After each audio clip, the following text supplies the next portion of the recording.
Good afternoon. Late last week, the organisers of this event said to me, "John, would you mind doing a TED-type presentation?" And I had every intention over the weekend of memorising my presentation, but my 3.5-year-old son had a very different plan for me last weekend. So today I'm here standing well away from any lectern, but I am holding my notes. So this makes it an almost TED-like presentation. There are now 7 billion people living on our planet.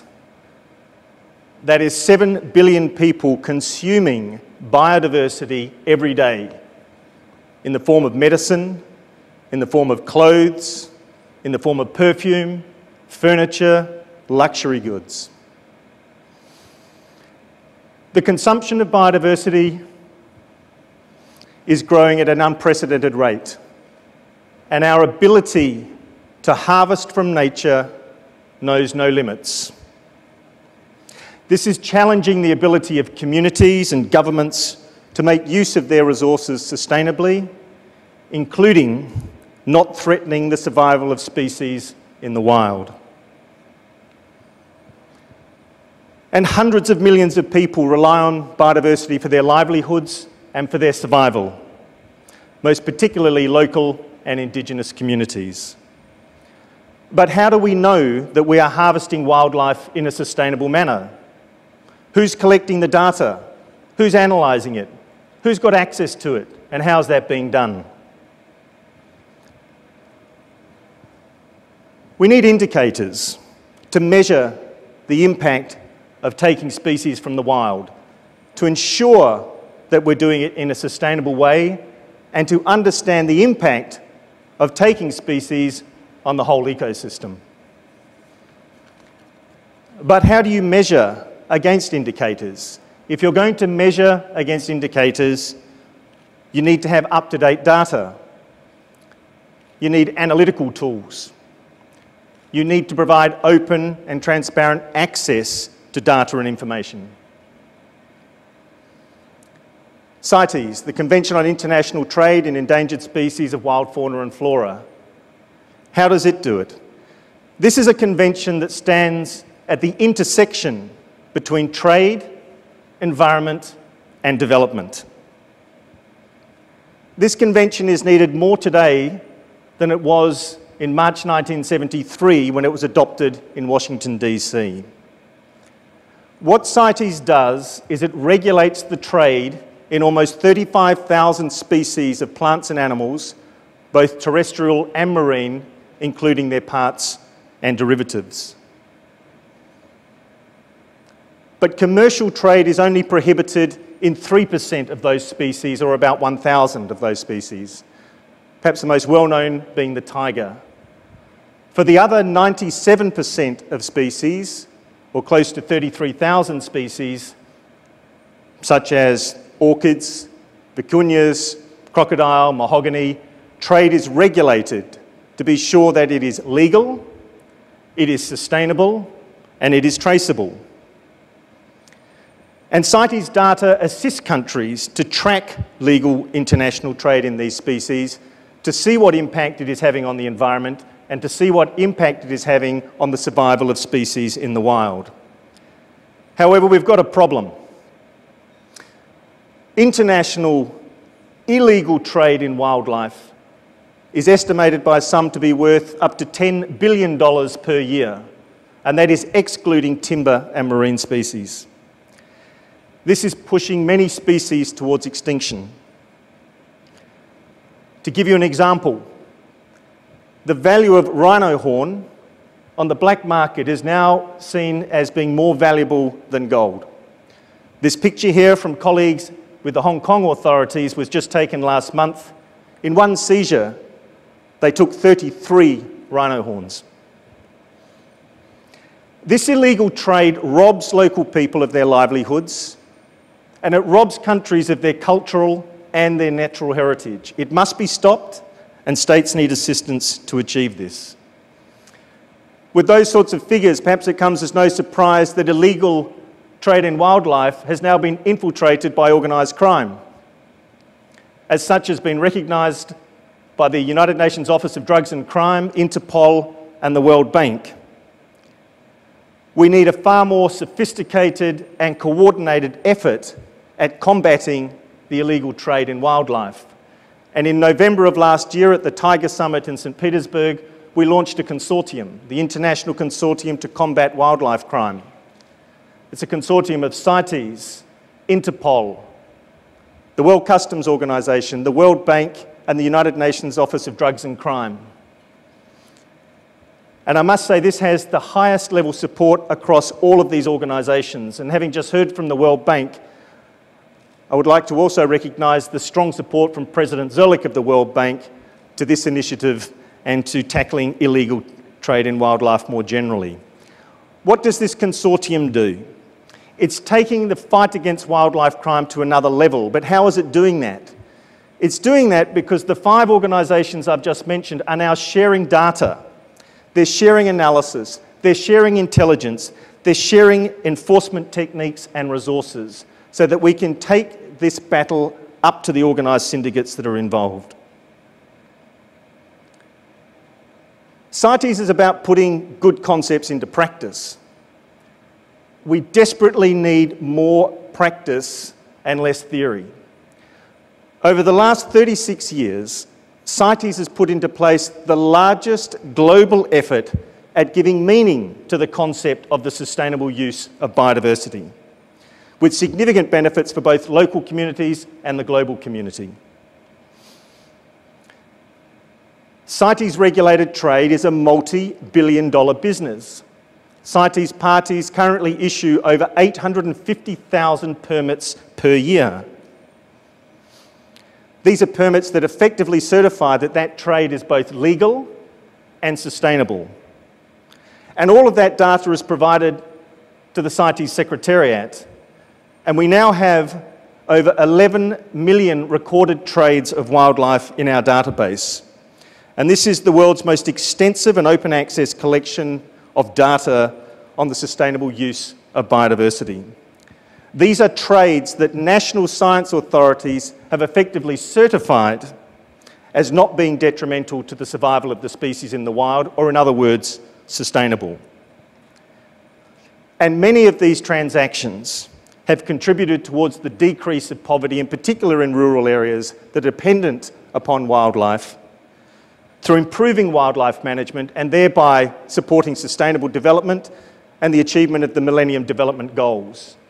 And this nexus between CITES and poverty eradication is something that should be addressed in the context of the United Nations Conference on Sustainable Development happening in Rio next year.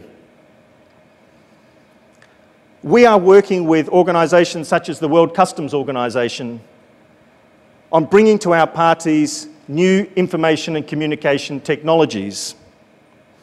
Of particular interest is the work we're doing with World Customs Organization and all of our parties on electronic trade data. We are moving forward so that we will no longer have paper permits, we will move to a purely electronic system. And we're grateful to countries such as Brazil, which has advanced technology for dealing with electronic permitting, because it is making its technology available free of charge to all of the countries within its region. Our project on electronic trade data is not only relevant to CITES, it's relevant to trade in any biodiversity good, including, most particularly, trade in genetic resources. The immediate registration of trades through the electronic data system will be of great value to everybody. It'll be of great value to scientists, it'll be of great value to those involved in making policy, it'll be of great value to enforcement officials and to the general public to have real-time information on international trade in species to monitor the impact on the environment and to ensure it is sustainable. And it also helps tackle illegal trade by providing a much more secure system. We're also developing innovative and cutting-edge electronic tools with the data that we hold. The first of these tools is the CITES dashboards. So we don't just provide you with 11 million records of trade. What we've done is we've made this available through a series of charts, a series of graphs, so that you can graphically see the manner in which trade has occurred over the past 36 years in relation to a species or in relation to a country. And CITES has a cutting-edge program known as Monitoring Illegal Killing of Elephants. We do this together with partners such as IUCN. We are working across the range states of the Asian and the African elephant. And in particular in Africa, we are working on the ground in 31 of the 37 range states, dealing with local officers, monitoring the population status of elephants.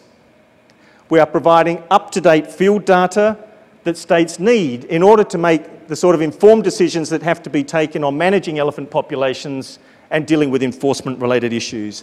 And at the same time, we're building sustainable capacity, not only to manage sustainably elephant populations, but to also manage other species. And the skills that are required through this MIC program can be replicated right across the board. But capacity is needed in order to manage data, interpret data, and make it useful for decision making. There are massive demands for capacity building under CITES, and what we have created is a virtual college in order to help meet those demands. This is free of charge, it's available 24 hours, 7 days a week, and it's designed to help our parties build the capacity they need through management authorities, science authorities, enforcement authorities to meet the obligations they have under the Convention. We've tried to mimic traditional learning here in terms of the ability to interact with individuals through this course, to have mentors, to have access to experts, etc. And we only launched it in June of this year, but we've already had 3,000 users make use of this virtual college across 144 countries. But we've also linked this virtual college to a real university. It is linked to the International University of Andalusia, which has a master's course which is specifically targeted at CITES. And over the past 10 years, they have had 235 graduates from 68 countries. What that master's level course is now doing is saying that they will cut the period of time that you have to come to Baeza to undertake the master's, but you must first complete the course set out in the virtual college. We have linked the virtual college to a real-life master's level training course. CITES also conceived and co-manages, together with UNEP, which has the lead here, what is known as Informaea. Informaea is a web portal that brings together 13 multilateral environmental agreements and 3 UN institutions. And what it does is it enables you to harvest information and data from all of those multilateral environmental agreements and all of those organisations through one portal. So if you want to know what has been decided across any of these agreements on trade in wildlife, genetic resources, Indigenous peoples, you can make the search and it will harvest from all of the data sets any decisions, any resolutions that have been taken with respect to the issue of your query. There is one body of international environmental law. There is not hundreds of multilateral environmental agreements. There is one body of international environmental law. And what this portal does is gives expression to that. It enables you to have a coherent understanding of exactly what's been decided in different fora at different times, and as policymakers to take coherent decisions going forwards.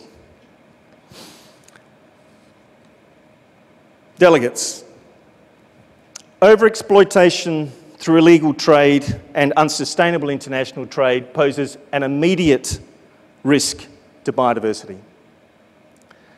Responding to this risk has clear biodiversity benefits at the global level as well as local benefits. Our efforts that I've outlined today in tackling wildlife crime, implementing electronic permitting, systematically collecting data, making that data available in very usable formats, building strong national capacity, are all steps on the path to a future where every country has the ability to ensure that trade is legal, it is sustainable, and it is traceable. Our vision for the future, in order to achieve that objective, is that all countries have access to coordinated and formidable support in tackling illegal trade in wildlife. That they have up-to-the-minute access to data on all international trade in wildlife wherever it occurs. That they have access to capacity building courses online 24 hours, 7 days a week, including to experts and mentors who can assist them with their capacity building needs. that they have the capacity to mine, analyse, and use data and information and make that available to all. But also they have the capacity to link different data sets so that they can make coherent and connected policy choices. A sustainable future is within our grasp if we generate knowledge in an open and interconnected way, in an easy-to-understand way, to enable informed, coherent, and measurable decisions. We need to commit to these principles, but perhaps even more importantly, we need to find tangible ways of giving expression to them. And what I've tried to share with you today are some of the tangible ways in which we have tried to give meaning to the sorts of principles to which we all adhere. And we have an ideal opportunity to secure renewed political commitment to closing the knowledge gap in Rio in 2012. Let's not let that opportunity pass us by. Thank you.